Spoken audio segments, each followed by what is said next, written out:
കരിമ്പുഴ മുതലമൂർഖൻ കടവ് തൂക്കുപാലം തകർന്നിട്ട് 8 വർഷമായി. നവീകരണത്തിനായി ഇടപെടൽ വേണമെന്നാവശ്യപ്പെട്ട് MLA ഉൾപ്പെടെയുള്ളവരെ കണ്ടെങ്കിലും നടപടിയായില്ലെന്ന് നാട്ടുകാർ.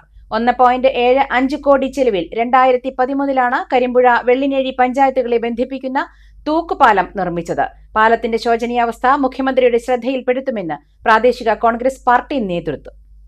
2013 കരിമ്പുഴ വെള്ളിനേഴി ഗ്രാമപഞ്ചായത്തുകളെ ബന്ധിപ്പിക്കുന്ന തൂക്കുപാലം നിർമ്മിച്ചത്. 1.75 കോടി രൂപയായിരുന്നു മുടക്കുമുതൽ. അന്നത്തെ റവന്യൂ വകുപ്പ് മന്ത്രി അടൂർ പ്രകാശ് പാലം നാടിനായി സമർപ്പിച്ചു. ആറ്റാശ്ശേരി ഭാഗത്തുള്ളവർക്ക് ശ്രീകൃഷ്ണപുരം ഭാഗത്തേക്കുള്ള ഏറ്റവും എളുപ്പവഴിയായ ഈ പാലം കടന്നാൽ സ്കൂൾ, റേഷൻ കട എന്നിവിടങ്ങളിലേക്ക് ചുരുങ്ങിയ സമയത്തിനുള്ളിൽ എത്താൻ കഴിഞ്ഞിരുന്നു. എന്നാൽ ഈ സൗകര്യം അധികകാലം നീണ്ടുനിന്നില്ല. തൂക്കുപാലത്തെ ഇരുകരകളുമായി ബന്ധിപ്പിച്ചു നിർത്തിയിരുന്ന ഇരുമ്പുവടം 2018 ആദ്യ പ്രളയത്തിൽ അയഞ്ഞതോടെ നടക്കാൻ കഴിയാത്ത വിധം പാലം ചരിഞ്ഞു. എന്നാൽ യഥാസമയം തകരാറുകൾ പരിഹരിക്കാൻ ബന്ധപ്പെട്ടവർ തയ്യാറായില്ല.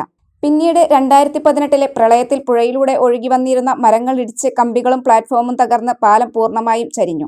പുനർനിർമ്മിക്കാനുള്ള നടപടി വേണമെന്നാവശ്യപ്പെട്ട് അന്ന് MLA ഉൾപ്പെടെയുള്ളവരെ പലതവണ കണ്ടിരുന്നുവെങ്കിലും ആവശ്യം പരിഗണിച്ചില്ലെന്ന് പൊതുപ്രവർത്തകനായ M രാധാകൃഷ്ണൻ പറഞ്ഞു. ഈ തൂക്കുപാലം UDF സർക്കാർ ഭരിച്ച സമയത്ത് അന്നത്തെ മുഖ്യമന്ത്രി ഉമ്മൻചാണ്ടി സാറായിരുന്നു. അന്നാണ് ഈ തൂക്കുപാലം ഇവിടെ പാസ്സാക്കിയത്. അങ്ങനെ ഈ തൂക്കുപാലം അന്ന് പെട്ടെന്ന് വർക്കൊക്കെ നടന്നു. അന്നത്തെ റവന്യൂ മന്ത്രി അടൂർ പ്രകാശായിരുന്നു. അന്ന് ഉദ്ഘാടനം കഴിഞ്ഞ് അങ്ങനെ നല്ല സൗകര്യമായിരുന്നു. അക്കരെ കുറ്റാശ്ശേരി UP സ്കൂളുണ്ട്. ഇവിടെ തെരുവിൽ ഞങ്ങളൊക്കെ അടുത്തുള്ള റേഷൻ പീടിയായിരുന്നു. അപ്പോൾ ഇവിടുന്ന് അക്കരയ്ക്ക് പോകാനും റേഷൻ പീടി പോകാനൊക്കെ ഒരുപാട് സൗകര്യമായിരുന്നു അക്കരക്കാർക്കും ഇക്കരക്കാർക്കും. അത് 2018 പ്രളയത്തിൽ വലിയൊരു മരം വന്നിട്ട് പാലം പൂർണ്ണമായി തകർന്ന് പോയി. അതിനുശേഷം CPM സർക്കാർ ആയിരുന്നു 10 വർഷം. ഞങ്ങൾ ഒരുപാട് നിവേദനങ്ങൾ MLAക്ക് കൊടുക്കുകയുണ്ടായി. പക്ഷേ അത് ചെയ്യാന്ന് പറഞ്ഞിട്ട് ഒന്നും ചെയ്തില്ല. കാലം കടന്നുപോയതോടെ തുരുമ്പെടുത്തും വള്ളിപ്പടർപ്പുകൾ മൂടിയും പാലം പൂർണ്ണമായും നാശത്തിന്റെ വക്കിലായി. പാലം തകർന്നതോടെ ആറ്റാശ്ശേരി, പനാംകുന്ന്, ചീരത്തടം ഭാഗത്തുള്ള വിദ്യാർത്ഥികൾ ഉൾപ്പെടെ മുറിയംകണ്ണി പാലം വഴി 7 കിലോമീറ്റർ ചുറ്റേണ്ട സ്ഥിതിയാണ്. മൃഗാശുപത്രി, ആയുർവേദാശുപത്രി, കുറുവട്ടൂരിലെ പ്രാഥമികാരോഗ്യ കേന്ദ്രം എന്നിവിടങ്ങളിൽ എത്താനും പ്രയാസമായി. വിഷയം മുഖ്യമന്ത്രിയുടെ ശ്രദ്ധയിൽപ്പെടുത്താനുള്ള തീരുമാനത്തിലാണ് പ്രാദേശിക കോൺഗ്രസ് നേതൃത്വം. ഇതുവഴി പാലത്തിന് ശാപമോക്ഷമാകുമെന്നാണ് പ്രതീക്ഷിക്കുന്നതെന്ന് Karimpuzha panchayat 19 ward Congress president M Radhakrishnan പറഞ്ഞു.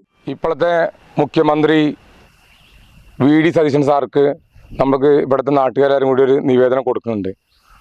അപ്പോൾ ഇത് റോപ്പിന് വലിയ കുഴപ്പമൊന്നുമില്ല, ഫ്ലാറ്റും കംപ്ലീറ്റ് പോയിട്ടുണ്ട്.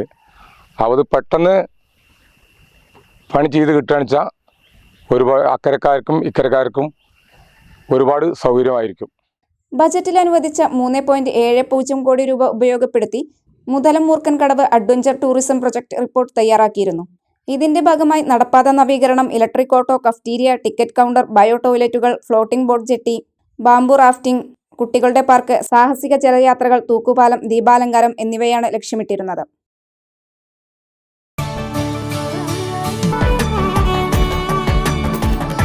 കാലത്തിനൊപ്പം അഭിമാനത്തോടെ Sanju fashion, SBT junction, Sreekrishnapuram, Palakkad.